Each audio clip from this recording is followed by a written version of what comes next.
आज हम लोग कुछ और क्वेश्चंस करके इस एक्सरसाइज को कोशिश करते हैं, पूरा करते हैं। तो इसमें एक तो दो एलिमेंट के ऑर्डर पे क्वेश्चन हमने कल किया था। अब उससे आगे एक बड़ा अच्छा सवाल है, बटन से आपकी बुक का ही है भी।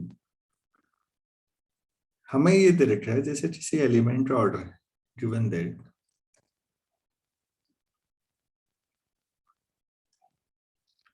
A has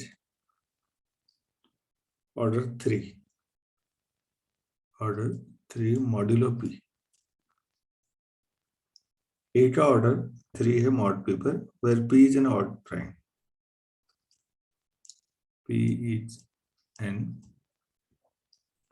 odd prime, ये दे रखा है। हम प्रूफ क्या करना है? प्रूफ दैट A+1 ऐसे लिख देते हैं, हैज ऑर्डर 6 मॉड्यूलो P। अगर A का ऑर्डर 3 है P मॉड्यूलो पर, तो A+1 का 6 होगा P ऑड प्राइम में। ये है हमारा क्वेश्चन।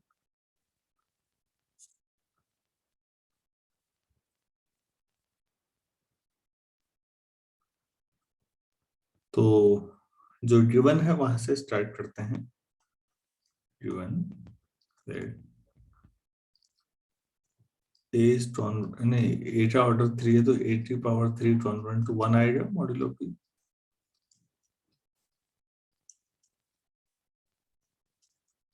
तो इसका मतलब क्या मैं ये लिख सकता हूँ कि P डिवाइड्स A³ - 1।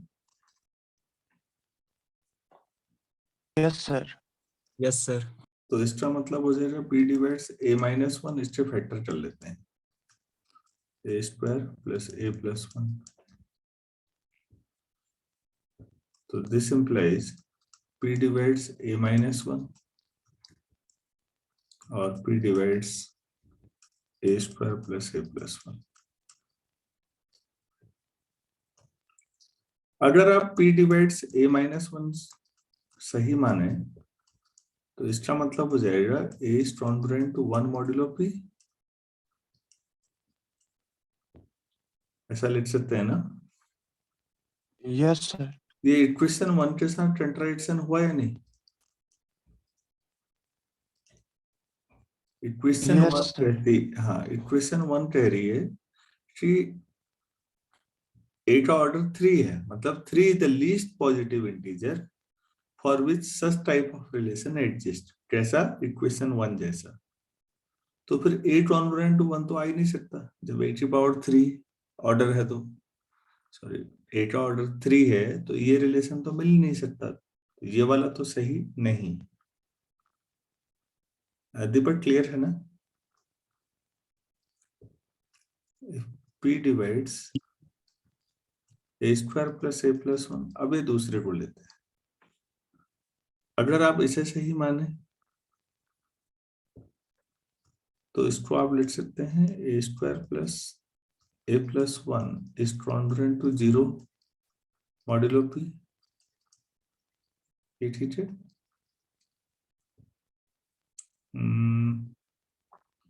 दोनों साइड इसको A+1 के लिए लाना है ना, A+1 का होल स्क्वायर बना सकता हूँ। देखिए दोनों साइड A जोड़ देता हूँ तो यहाँ 2A+1 congruent to A modulo P आ जाएगा। तो ये हो जाएगा A+1 का whole square is congruent to A modulo P। तो इससे ये पता लगा कि order of A+1 can't be 2 modulo P। क्योंकि 2 होता तो A+1 whole square congruent to 1 आता, फिर A नहीं आता।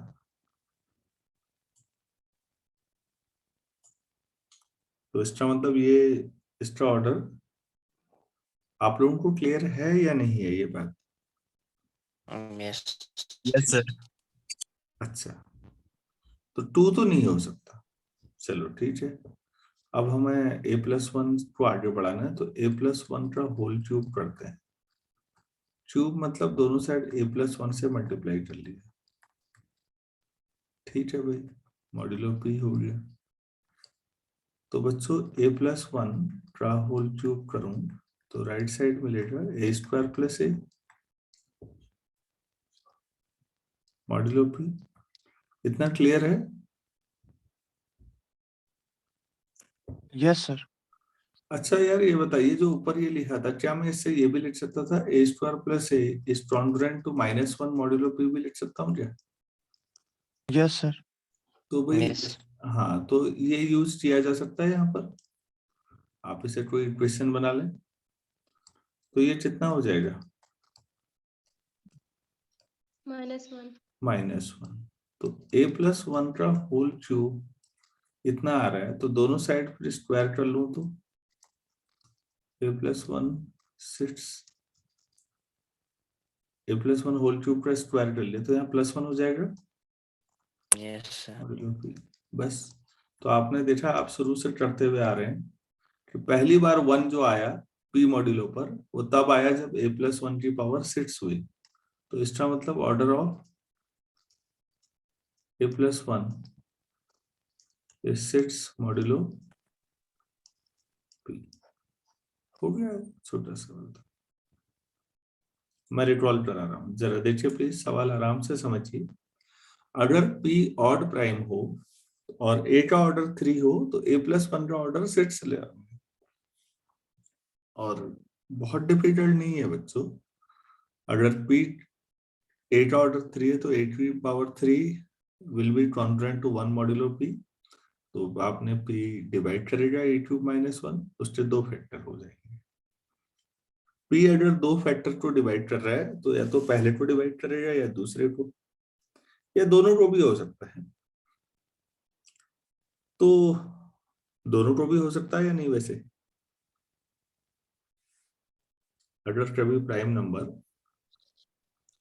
5 है, कोई प्राइम नंबर, वो 8 से इंटू वाई के प्रोडक्ट को डिवाइड कर रहा है, तो ये भी तो हो सकता है कि 5 दोनों को ही कर रहा हो। और ये Yes, sir. हाँ, मतलब इसका मतलब एटलीस्ट किसी एक को तो करेगा ही। ठीक है, अब हमने जब ये रिलेशन यहाँ लाने की कोशिश की कि p a-1 को डिवाइड करता है, तो कंट्राडिक्शन आ गया।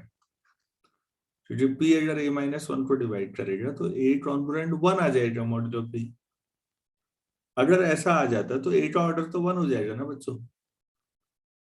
अभी तो आपने बोला था a का ऑर्डर 3 है, तो इसका मतलब ये वाला रिलेशन तो पॉसिबल ही नहीं है। तो इसका मतलब फिर p इसको नीचे वाले को डिवाइड करेगा, और इसमें थोड़ा सा एडजस्टमेंट किया मैंने। फिर ये आपको ऑर्डिनरी कैलकुलेशन है, मेरे ख्याल से हो गया होगा। Yes sir. तो हम आगे बढ़ते हैं फिर अब।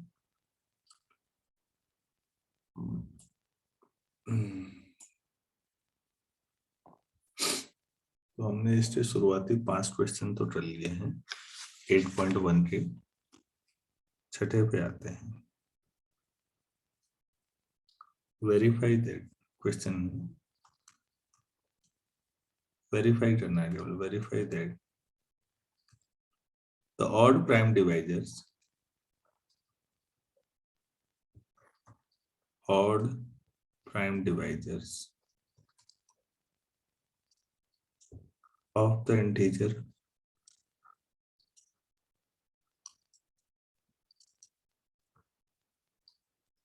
n² + 1 are of the form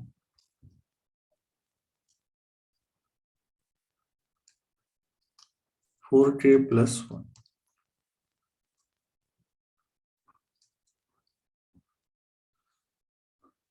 जो n² + 1 है, उससे जो ऑड प्राइम डिवाइजर हो वो 4k मल्टीपल, मतलब 4k + 1 टाइप के होंगे, ये प्रूफ करना है।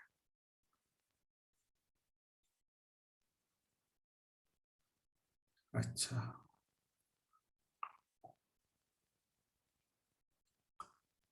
यहाँ से शुरू करते हैं कि अगर n अगर इवन होगा तो तुझे n² प्लस 1 के ऑड प्राइम डिवाइजर ही बता।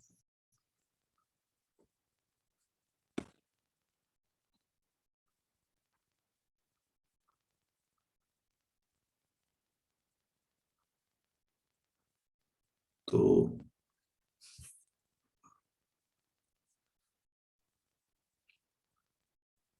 अगर मैं n को इवन ले लूं, इफ n इज इवन, तो n² भी इवन होगा, n² प्लस 1 कैसा होगा?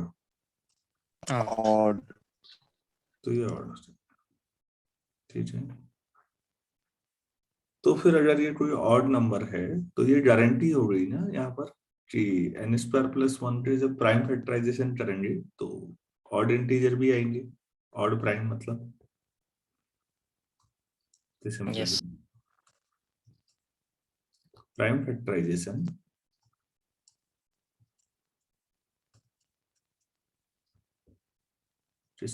of n² plus 1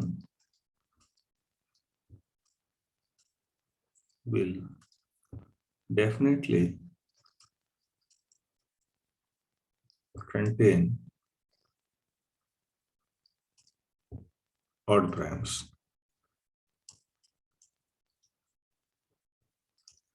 तो ये गारंटी है। अगर मैं n को ऑड लेता हूं तो n² प्लस 1 ऑड इवन होता, तो फिर गारंटी नहीं है उस समय।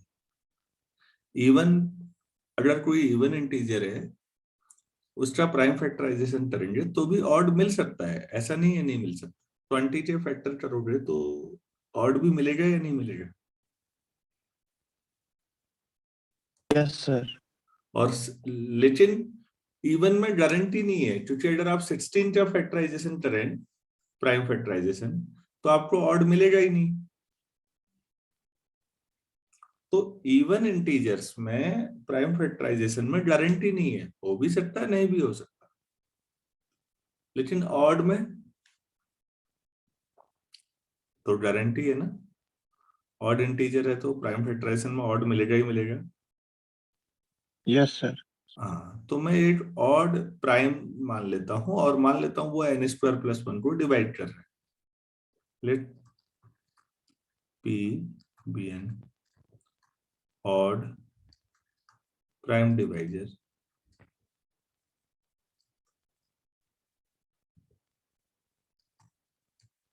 of n² plus 1.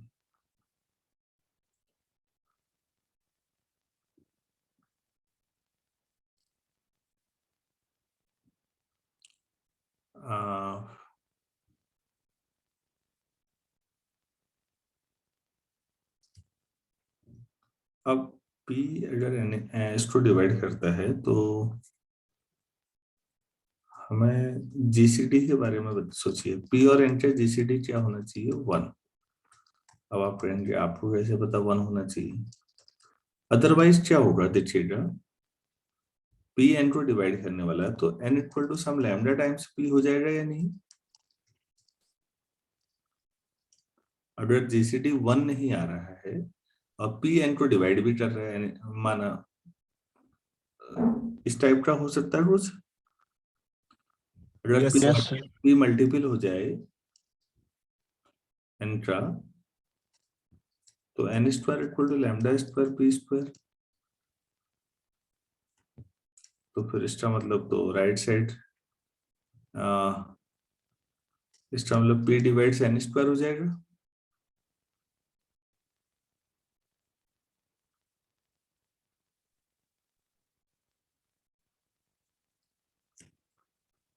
क्यों? p राइट साइड को डिवाइड कर रहा तो p n² को भी डिवाइड करेगा। Yes sir. अच्छा,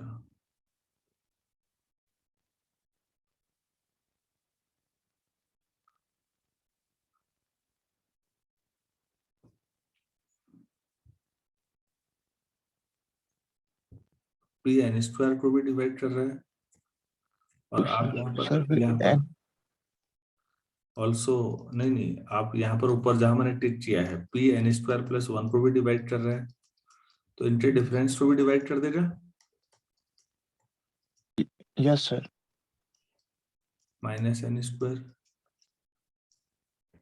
तो फिर ये आ जाएगा पी डिवाइड से 1। क्या कंट्राडिक्शन नहीं हुआ? Yes, sir. Yes. मैं रिपीट कर रहा हूँ, आराम से समझो, घबराओ मत। 8 तो जहां टिक का निशान है वो तो मैंने मान ही लिया है। फिर मैं ये कह रहा हूँ कि पी और एन का जीसीडी आपस में ये रिलेटिवली प्राइम होने चाहिए। आपने क्या ऐसे क्यों? अगर पी और एन रिलेटिवली प्राइम नहीं है तो और कोई छोटा फैक्टर तो कॉमन आएगा नहीं, फिर जीसीडी पी ही हो जाएगा ना।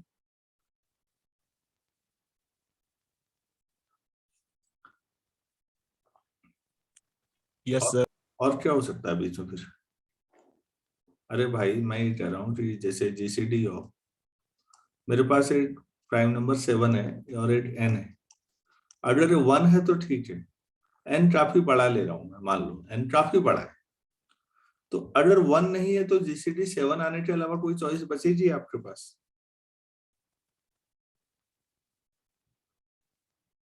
7 का और एक बहुत बड़े नेचुरल नंबर का जीसीडी या तो 1 होगा या 7 होगा, और क्या हो सकता है?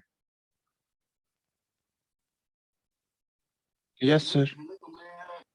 तो मैं ये कह रहा हूँ कि अगर जीसीडी ऑफ पी और एन 1 होगा, क्योंकि अगर 1 नहीं मानते हो तो फिर जीसीडी फिर पी आएगा, फिर n equal to some Yes. Lambda times P होगा, और उससे गड़बड़ क्या होगी कि n square equal to lambda square P square. अब राइट साइड को p डिवाइड करता है तो लेफ्ट को भी करेगा, मतलब p n स्क्वायर को भी करेगा। अभी आ रहा था कि p n स्क्वायर प्लस 1 को भी करेगा, तो इसका मतलब p उन दोनों के डिफरेंस को भी कर देगा, तो p तो 1 को डिवाइड कर देगा, जो कि पॉसिबल नहीं है। कोई भी प्राइम लो 1 को कैसे करेगा? हेंस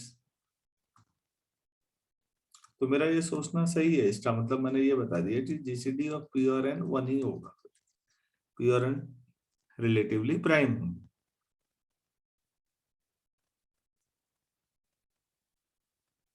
ठीक है ना? अब इस लाइन का यूज करते हैं जो हमने मान लिया है। So n square plus 1 is congruent to कितना आएगा मॉड्यूलो पी पर?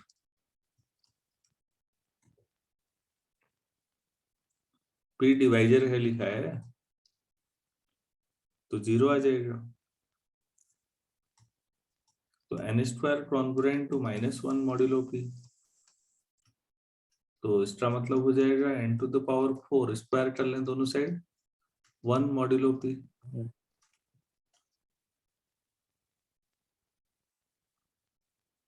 ठीक हो गया। अब n का ऑर्डर क्या है ये तो दिया नहीं है, मान लेते हैं, तो n का ऑर्डर मान लेते हैं कुछ है,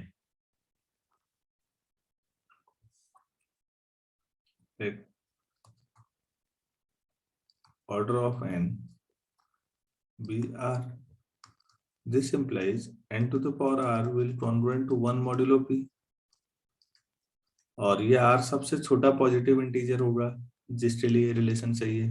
तो फिर ये ऊपर वाला क्या होगा? फिर यहाँ भी तो आ रहा है n टू द पावर 4, तो क्या होना चाहिए? r और 4 में R, obviously R r, is less than. हाँ r is less than equal to 4 and r must divide 4 ना। Yes, sir. Yes, sir. This implies r is 1 और 2 और 4। r या तो 1 होना चाहिए, भाई 4 का डिवाइजर होना चाहिए, तो या तो 1 होगा या 2 होगा या 4 होगा। क्लियर है? Yes, sir. अब हम इसमें से एक चीज को लेंगे, बाकियों को डिस्कार्ड करेंगे, मतलब रिजेक्ट करेंगे। देखते हैं कौन सी बात सही आती है। आर का ऑर्डर, एन का ऑर्डर आर है और आर 1 या 2 या 4 होना चाहिए। एक एक करके सोचिए। इफ आर इक्वल टू 1 मतलब order of N modulo P, एक एक करके सोचते हैं। अगर आर को 1 ले लें तो क्या होगा? तो इसका मतलब n congruent to 1 modulo p होगा ना।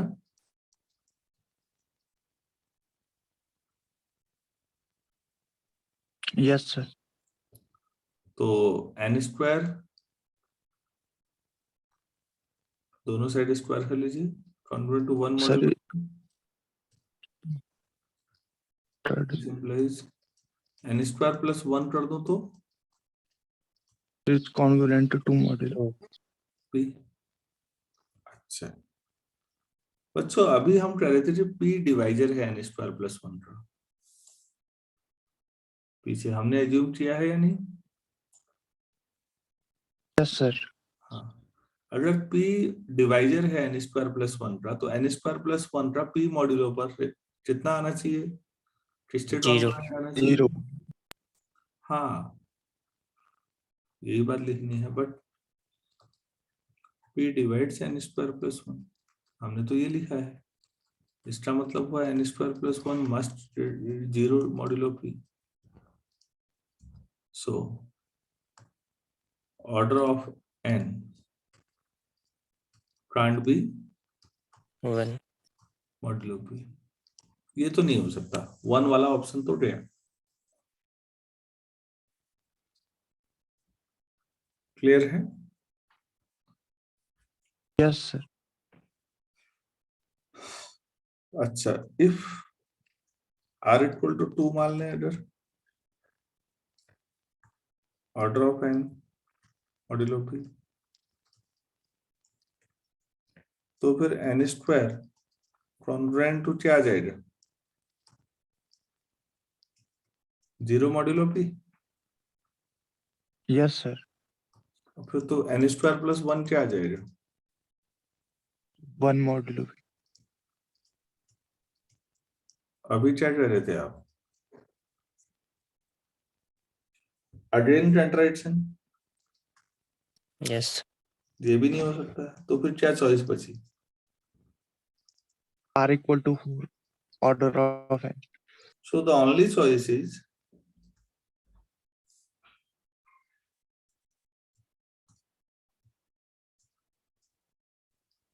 order of n is 4, r equal to 4 modulo p। तो इसका मतलब ये है कि जो हमने ये इक्वेशन लिखी थी ना सबसे ऊपर, इधर मैं सही का निशान फिर ले रहा हूँ, उसके ऊपर डबल टिक हो गया, वो n का जो ऑर्डर था वो 4 ही था। आप 4 से नीचे मतलब डायरेक्टली मैं लिखता तो आप कहते हैं ऐसे जैसे लिख दिया आपने, तो मैंने एक एक करके जो बाकी ऑप्शन थे उनको डिस्कार्ड करवाए। तो n का ऑर्डर जो है वो 4 है, तो मैंने 4 जो ऑर्डर होता है, याद है वो थ्योरम, जो अगर ऑर्डर n है तो वो फाई n को भी डिवाइड कर रही थी theorem. Yes, sir. Yes, sir. Yes. तो यहाँ p को भी डिवाइड करेगा फिर 4। सो बाय प्रीवियस थ्योरम, अब नंबर नाम तो याद है नहीं, so by previous theorem 4 divides 5p, this implies 4 divides 5p कितना होता है? P minus 1. तो p minus 1 equal to 4k, तो p equal to 4k plus 1। p क्या था? ऑड प्राइम डिवाइजर ना, Yes, sir. तो वो ऑड प्राइम डिवाइजर जो था, so every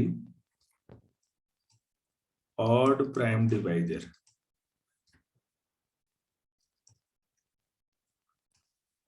of n square plus 1 is of the form 4k plus 1। कितना शानदार रिजल्ट है! मैथमेटिक्स में कितने शानदार लॉजिक हैं इसमें, आप गौर करिए। मैं पूरा क्वेश्चन आपको रिकॉल करा देता हूँ, आप परेशान मत होइएगा। देखो बच्चों कितना बढ़िया सवाल था। हमें ये बताना था कि जब भी कोई n स्क्वायर प्लस 1 है, उसका जो ऑड प्राइम डिवाइजर है वो इस टाइप का होता है 4k प्लस 1।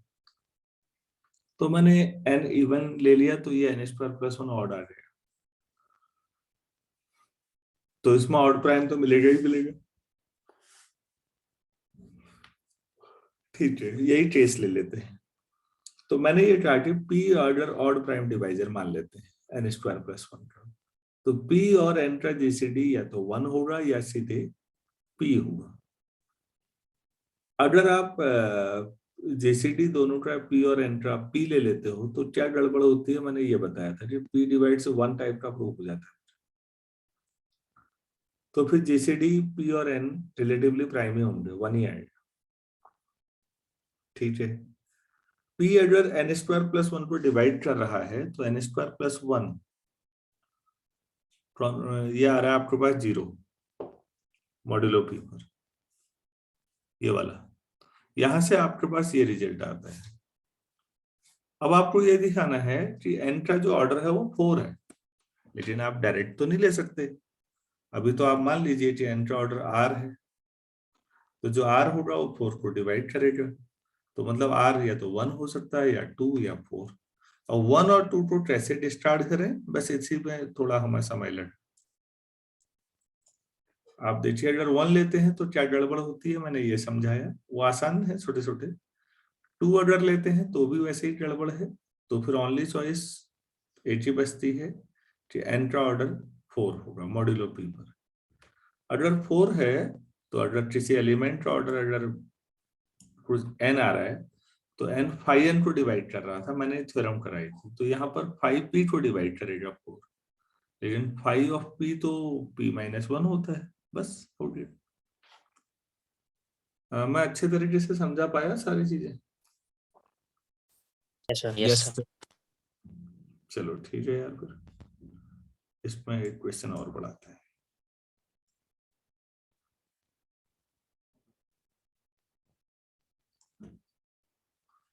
एक फिर वेरीफाई करते हैं। वेरीफाई दैट ही लैंग्वेज बना रखी है, तो verify that the odd prime divisors of the odd prime divisors of n to the power 4 plus 1 are of the form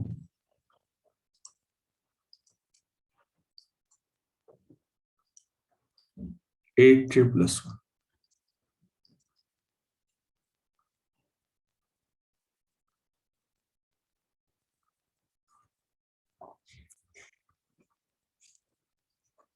उम्मीद है इस बार अब चीजें फटाफट हो जानी चाहिए। ऑड प्राइम डिवाइजर ही लेना है। n को क्या लेना फिर, let n be n even integer. अगर n इवन ले रहे हैं तो n की पावर 4 plus 1 इज ऑड। ठीक है, let p be an odd prime divisor, be an odd prime divisor of n to the power 4 plus 1. This implies n to the power 4 plus 1 congruent to modulo p पर कितना मिलेगा, तो n to the power 4 congruent to -1 modulo p। तो क्या करना चाहिए, hello, अरे भाई आवाज आ रही है? Yes, Yes, sir. sir. तो ऐसा मिल जाना चाहिए। अच्छा, जीसीडी के लिए हमने खाली मेहनत की यार। अब ध्यान आ रहा मुझे, जीसीडी ऑफ पी और एन तो वैसे भी 1 ही होगा, क्योंकि पी ऑड प्राइम है और एन को मैंने इवन ले रखा था, पिछली बार भी इवन ही लिया था। तो Yes, sir. हाँ, ऑड प्राइम और इवन इंटीजर में कोई भी ले लो, कभी भी जीसीडी 1 ही आता, खाली मेहनत की। चलो ठीक है, चीजें सीखी। As P is odd prime लिख देता हूं, क्योंकि बाद में पढ़ेंगे आप, दिक्कत होगी। And n is even integer. तो इतना ही लिखना था, पिछली बार भी खाली जबरदस्ती प्रूफ किया। तो ठीक है, अब यहाँ पर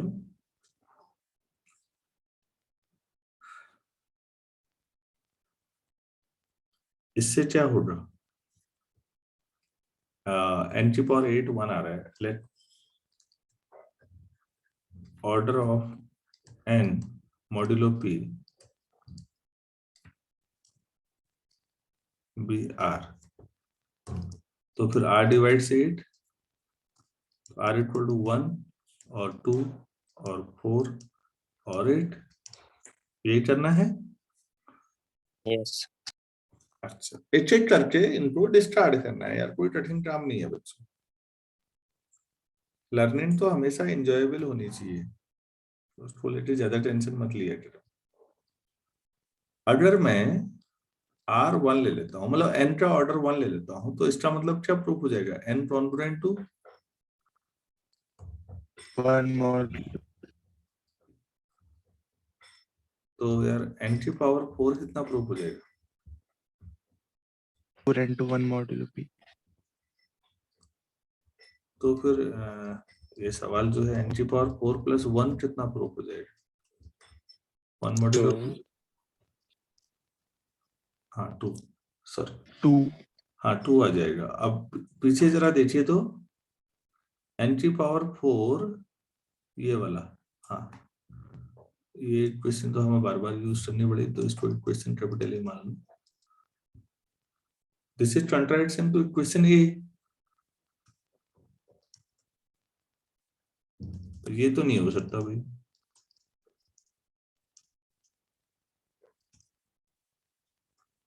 चलो भाई r इक्वल टू 2 मानते हैं,